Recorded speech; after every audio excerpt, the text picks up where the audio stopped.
나의 힘이신 여호와여, 내가 주를 사랑한다고 고백한 다윗의 고백을 안고 주님 앞에 나왔습니다.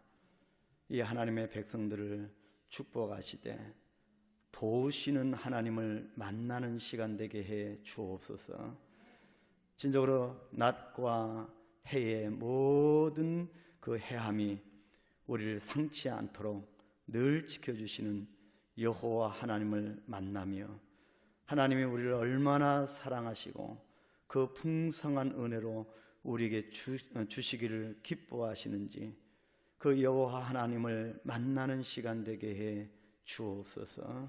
주님 앞에 모든 삶을 올려드리오며 예수님의 이름으로 기도하옵나이다. 아멘. 오늘은 우리가 바울의 마지막 축도를 듣기 전에 우리가 19절, 20절 말씀 2절 우리가 같이 합독을 하도록 하겠습니다.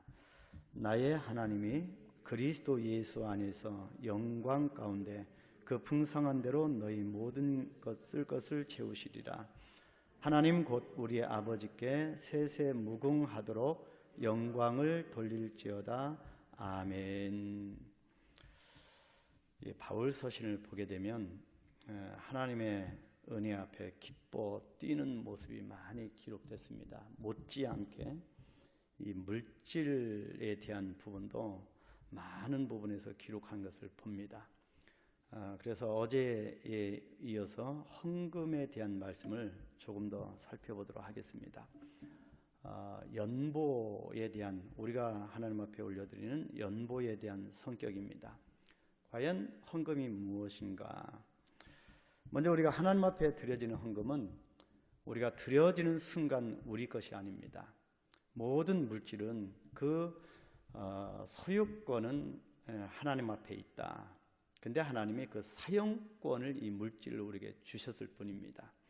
그래서 이 사용자의 뜻대로, 이 소유권자의 뜻대로 사용자는 사용을 해야 되는데, 그래서 하나님 앞에 물질을, 이 헌금을 하는 그 자세, 그 성격은 무엇이냐라고 하는 겁니다. 먼저 하나님 앞에 올려드리는 이 연보는 특별한 연보다.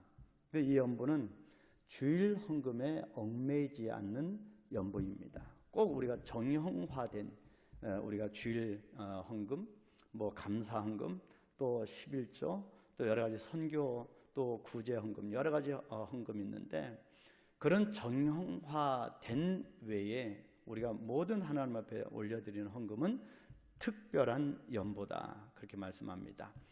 그리스도인들은 이미 이방인들과는 다른 특별한 존재가 되었기 때문에 우리가 하나님께 드리는 연보는 특별한 연보다. 그래서 계산에 의해서 이방인들처럼 그렇게 하나님 앞에 드리는 것이 아니라 우리는 특별한 헌금을 하나님 앞에 올려드린다. 그래서 그리스도인들은 분명 이방인들과는 달라야 한다, 계속적으로 강조합니다. 그래서 우리는 거룩하게 구별된 성도라. 마태복음 5장 47절에 보니까 너희가 너희 형제에게만 무난하면 남보다 더하는 것이 무엇이냐, 이방인들도 이같이 아니하느냐, 그렇게 말을 합니다.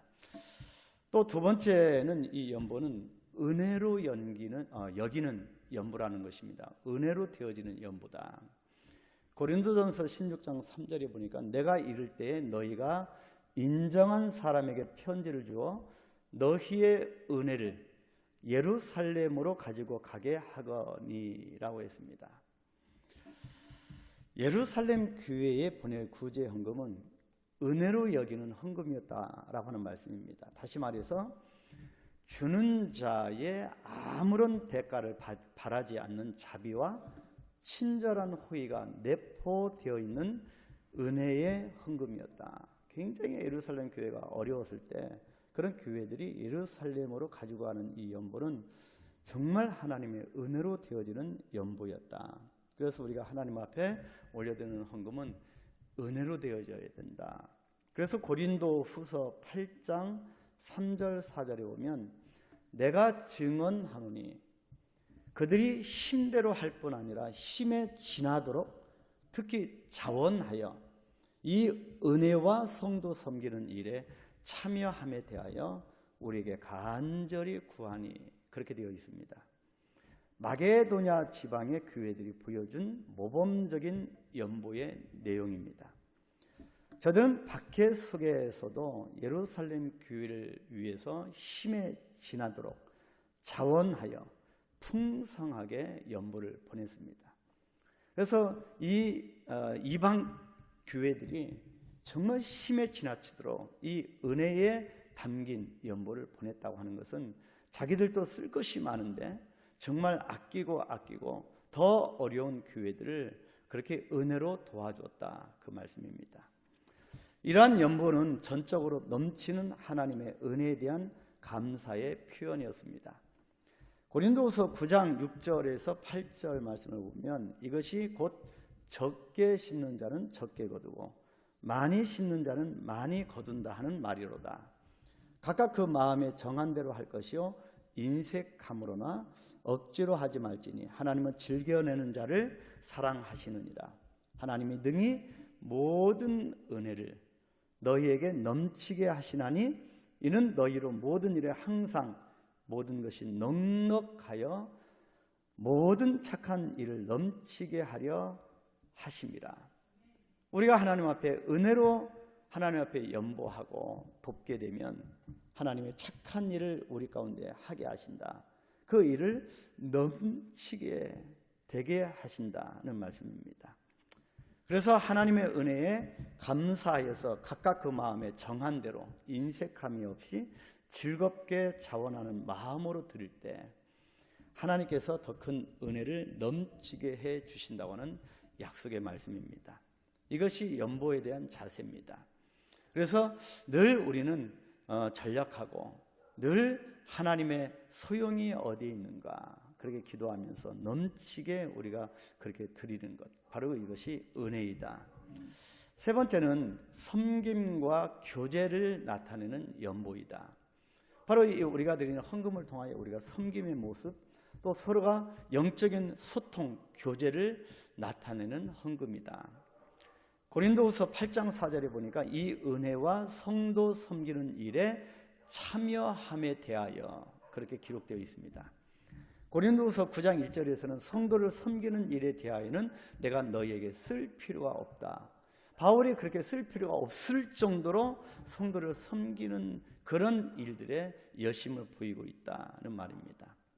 또 고린도후서 9장 13절에서는 이 직무로 증거를 삼아 너희가 그리스도의 복음을 진실히 믿고 복종하는 것과 그들과 모든 사람을 섬기는 너희의 후한 연보로 말미암아 하나님께 영광을 돌리고 그렇게 말씀합니다. 모든 연보의 종착역은 하나님의 영광이라는 것입니다. 또 이 연보를 통하여 섬김과 서로 교제를 나타내는 것이라고 말씀합니다.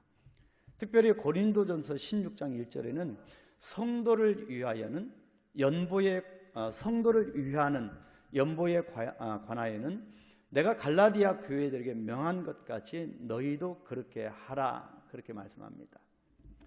이 말씀은 예루살렘 교회의 성도들과의 아름다운 교제를 표현하는 말씀입니다. 그 어려운 이 예루살렘 교회를 향하여서 고린도 교회가 연보에 동참했고 특히 이방인 지역인 마게도냐 교회, 빌립보 교회, 데살로니가 교회, 또 베레아 교회도 포함됩니다. 이 이방인 지역에 있는 마게도냐 교회들이 고린도 교회와 더불어 이 교회의 성도들의 사랑의 연보를 예루살렘 교회에 전달을 하게 됐습니다. 이와 같은 예루살렘 교회를 향한 구제 헌금을 통하여서 이방 지역 교회들 간의 교제가 일어났습니다. 바로 하나님 앞에 드리는 연보를 매개체로 해서 많은 교회들이 그렇게 영적인 소통, 교제가 일어났을 뿐만 아니라 서로 섬기고 봉사하는 자세를 섬김으로써 교회의 단일성과 통일성을 이루고자 한 것입니다. 그래서 성도들이 하나님 앞에 올려드리는 그 연보는 단순한 부분이 아니다. 통일성과 그런 동일성을 갖고 있어야 된다. 그래서 지역에 있는 교회들은 서로가 연합하고 하나님 나라를 확장하는데 같이 손을 잡아야 한다는 말씀입니다. 그래서 개교회가 선교도 잘 할 수도 있고 그런 사역을 잘 할 수도 있지만 요즘에는 서로가 연합하는 것이 중요합니다. 그래서 선교지에 있는 교회 세우는 것도 몇 개 한국 교회가 서로 연합해서 그렇게 이 이방인 지역, 마게도니아 지역에 있는 교회들이 또 고린도 교회들이 서로가 소통하고 교제하고 연합해서 그렇게 서로 섬기는 것처럼 우리가 그런 마인드를 가져야 된다. 그래서 이 연보한다고 하는 것은 단순한 부분이 아니다라는 것이지요. 자, 네 번째는 풍성함을 나타내는 연보다. 고린도후서 8장 20절에 보니까 이것을 조심함은 우리가 맡은 이 거액의 연보에 대하여 아무도 우리를 비방하지 못하게 하려 함이니. 이 말씀은 여기에서 보여주는 고린도 교회 성도들의 사랑이 나타나고 있다는 것입니다. 주님을 사랑하는 마음, 교회를 사랑하는 마음을 통하여 이 고린도 교회 성도들이 하나님 앞에 드린 헌금이 거액의 연보가 쌓였다. 그래서 여기에는 거액의 연보로 나타나 풍부한 사랑을 실감케 하는 말씀입니다. 하나님을 사랑하는 자들이 풍성한 연보를 통하여 거액의 연보가 모아졌다. 그렇게 표현합니다. 그래서 우리가 드리는 연보는 풍성함이 나타나는 연보다. 그래서 우리가 자원하여 드리면, 힘에 넘치도록 드리면 하나님께서 더 큰 것으로 풍성하게 응답 주신다는 말씀입니다. 그래서 우리가 연보에 대한 이 헌금에 대한 마인드를 완전히 바꿔야 돼요. 성경적으로 나가야 되지 우리가 사람의 생각으로 하면 금방 시험에 듭니다. 자, 다섯 번째는 이 연보는 박애의 연보라. 사랑이 담겨있는 박애의 연보다. 고린도후서 9장 5절에 보니까 그러므로 내가 이 형제들로 먼저 너희에게 가서 너희가 전에 약속한 연보를 미리 준비하게 하도록 권면하는 것이 필요한 줄 생각하였노니 이렇게 준비하여야 참 연보다고 억지가 아니니라. 무슨 말입니까? 고린도 교회의 성도들이 예루살렘의 성도들에게 끼친 실제적인 도움은 사랑이 담겨있는 박의 정신이 아니고는 할 수 없었던 것이었다. 왜냐하면 1년 전에 고린도 교회가 서약한 연보가 있습니다. 바로 그것을 서약했는데 그 서약한 것이 그대로 실천이 되었습니다. 바로 그것은 하나님에 대한 또 예루살렘 교회에 대한 성도에 대한 사랑이 아니고는 이 서약을 실천할 수 없었던 것이기 때문입니다. 그래서 이것은 우리가 하나님 앞에 드려진 연보는 사랑과 박의 정신이 담겨 있는 것이다. 그래서 받는 자보다 주는 자가 더 복되다고 하는 그 말씀을 실천하는 연보이다. 여섯 번째는 보충을 나타내는 연보다. 보충, 충당의 개념이 담겨 있는 연보다. 무슨 말이냐면 고린도후서 9장 12절에 보면 이 봉사의 직무가 성도들의 부족한 것을 보충할 뿐만 아니라 사람들이 하나님께 드리는 많은 감사로 말미암아 넘쳤느니라. 항상 이 연보, 헌금에 대한 이 관련된 단어는 항상 풍부한, 또 넘치다, 그런 하나님의 은혜, 그런 단어가 항상 따라 붙습니다. 그래서 보충, 충당을 나타내는 연보다. 고린도 교회의 희생과 봉사로 마련된 이 연보가 예루살렘 교회의 성도들의 부족한 부분을 보충하였다는 말씀입니다. 우리가 하나님 앞에 이 사랑이 담겨있는 이 연보를 할 때 이 연보가 하나님 앞에 드려지면 이제는 우리의 영역이 아닙니다. 그래서 하나님께서 하나님이 필요한 곳에 하나님이 쓰시도록 이렇게 재정 담당자들에게 그렇게 지혜를 주시는데, 그래서 우리가 드려진 이 예물을 통하여 하나님 나라 확장과 또 많은 하나님의 백성들의 필요에 보충되어지는 데 쓰여진다고 하는 말씀입니다. 자, 일곱 번째는 구제를 나타내는 연보다. 서로가 섬기고 흩어 구제하는 그런 연보가 되어진다. 사도행전 24장 17절에 보니까 여러 해 만에 내가 내 민족을 구제할 것과 재물을 가지고 와서 그렇게 기록됩니다. 두 단어입니다. 구제와 재물입니다. 우리가 하나님 앞에 드려지는 이 연보는 구제를 나타내는 연보다 뿐만 아니라 이 연보는 재물이라는 것입니다. 구약시대 재물을 하나님 앞에 드리면서 짐승을 각을 떠서 태워서 번제로 하나님 앞에 드렸습니다. 신약시대에는 하나님이 주신 이 예물을 우리가 제물로 드리는 것입니다. 그래서 이 연보는, 우리가 드리는 연보는 구제와 또 제물이다. 철저하게 하나님 앞에 올려드리는 제물입니다. 이와 같이 우리는 성경적 물질관, 이 헌금에 대한 정확한 개념을 정립을 해야 합니다. 우리가 물질과 전혀 상관없는 삶을 살 수가 없기 때문에 이것을 정립하지 못하면 우리가 신앙의 성장을 이루는 데 참 많은 애를 먹습니다. 그래서 이 헌금은 철저하게 성도들의 신앙 성장의 척도입니다. 그래서 고린도전서 3장 21절로 23절 말씀에 결론적으로 그런즉 누구든지 사람을 자랑하지 말라. 만물이 다 너희 것임이라.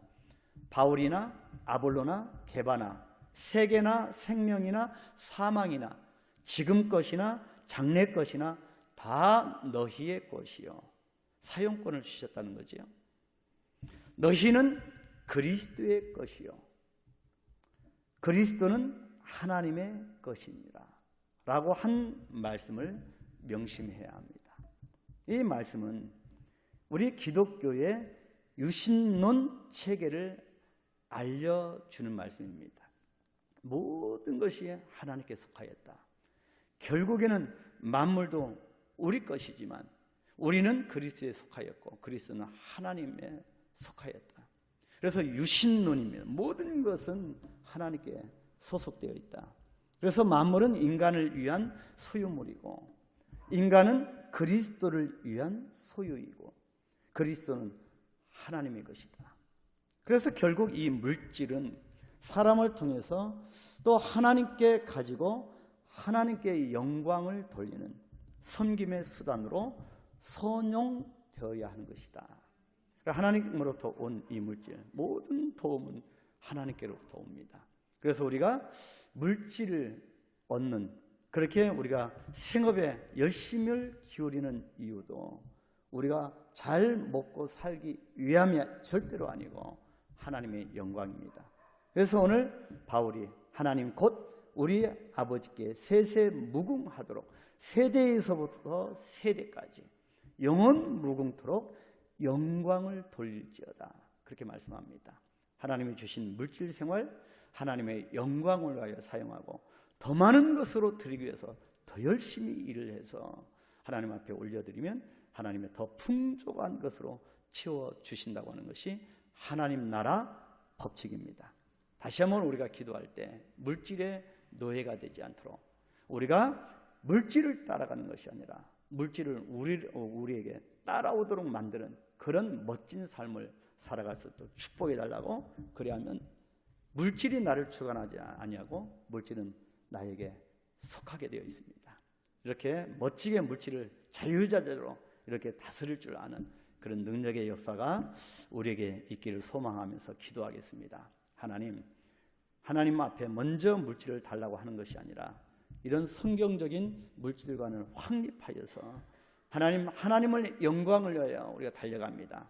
하나님 부어주시고 하나님 주시면 하나님께 드리겠다고 하는 것이 아니라 먼저 구차한 중에서도 인색하지 않게 드리면 분명히 하나님이 길을 열어주시고 하늘문을 열어서 하늘의 것으로 땅에 기름진 것으로 채워주실 줄 믿습니다. 이 믿음을 가지고 간절히 기도할 때 하나님 풍성함을 여러분 체험하게 될 것입니다. 오늘도 그런 일들이 막혔던 물질에 그런 막혔던 것도 열려지는 하루가 되기를 축복하면서 하나님 앞에 정말 여러분 모든 물질 생활에 열려지는 축복이 있기를 축복합니다. 기도하겠습니다. 주기도합니다. 하늘에 계신 아버지여, 이름이 거룩히 여김을 받으시오며 나라의 임하옵시며 뜻이 하늘에서 이룬 것 같이 땅에서도 이루어지이다. 오늘날 우리에게 일용할 양식을 주옵시고 우리가 우리에게 죄진 자를 사하여 준 것 같이 우리의 죄를 사하여 주옵시고 우리를 시험에 들게 하지 마옵시고 다만 악에서 구하옵소서. 나라와 권세와 영광이 아버지께 영원히 있사옵나이다. 아멘.